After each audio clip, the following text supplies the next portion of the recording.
Hello everyone, my name is Grace Smith. I will be showing how to do the NACA 4412 in XFLR5.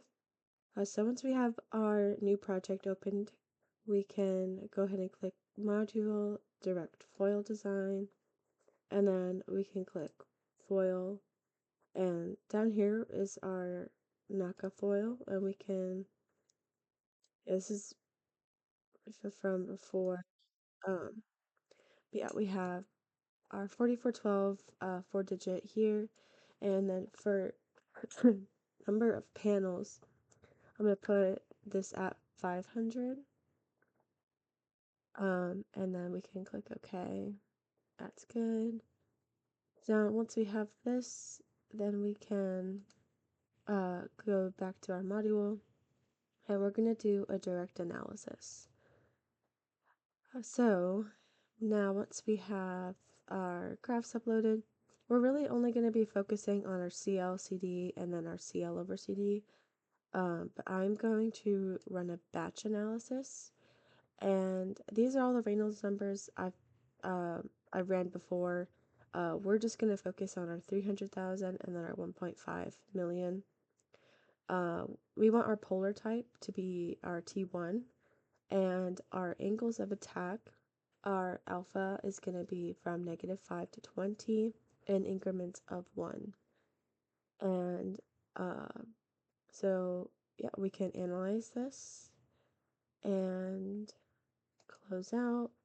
Now we have all the Reynolds numbers, so we can just unclick all that, and we can just click out our 300,000 and then our 1.5. So this is our 300,000 right here.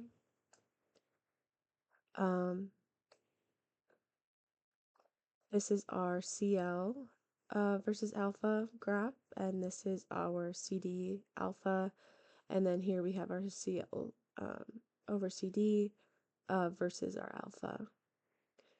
And let's look at our 1.5.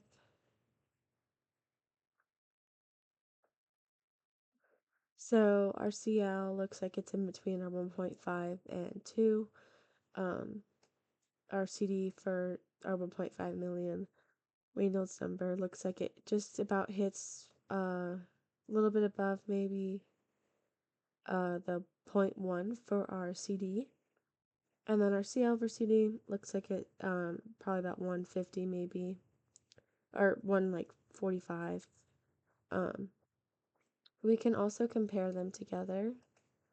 We can see that our lower the Reynolds number is going to be lower lower max CL, and we can also tell that in our CD versus alpha, it's going to have a higher maximum CD than our 1.5 million, and then our CL over CD is going to have a lower ratio of our CL over CD versus alpha. And then other notes just for project purposes, getting these all into Excel, we just right click, current graph, export, and then you can go into export that into Excel. Oh, why isn't this working? And then you can compare the numbers once all the graphs are made in Excel. But the graph should mimic what we see in XFLR5, just with all the NACAs together. So yeah, and that's pretty much just about it.